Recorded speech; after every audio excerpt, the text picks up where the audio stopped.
आजची घटना हा मतदारांचा अपमान असल्याचं दमानिया यांनी म्हटलेलं आहे। एकनाथ शिंदेंचा फक्त वापर होत असल्याचं दमानिया यांनी म्हटलेलं आहे। एक बिल आणण्यासाठी भाजपचं षडयंत्र सुरू असल्याचा गंभीर आरोप अंजली दमानिया यांनी केलाय।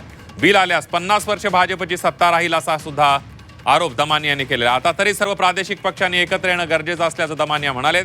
शिंदेंना मुख्यमंत्रीपदाचं आश्वासन मिळालं असेल आणि चार्टर्ड फ्लाईट कुठून आणली याची चौकशी व्हावी अशी सुद्धा मागणी दमानिया यांच्याकडून करण्यात आली आहे। ऑपरेशन टायगर नंतर नंबर ऑपरेशन तुतारीचा असल्याचं सुद्धा दमानिया यांच्याकडून दावा करण्यात आलेला आहे।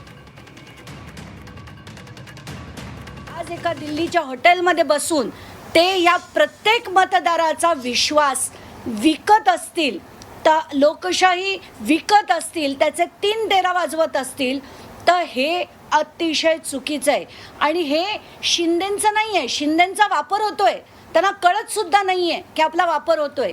हे इनडायरेक्टली भाजपचं एक मोठं षडयंत्र आहे। त्यांना अमुक बिलं जी आणायची आहेत त्यासाठी त्यांना लोकसभेत आणि राज्यसभेत दोन्ही ठिकाणी त्यांना त्यांचे खासदार जास्त हवेत, त्यांच्या पूर्ण NDAचे, त्यासाठी चाललेला हा खटाटोप आहे।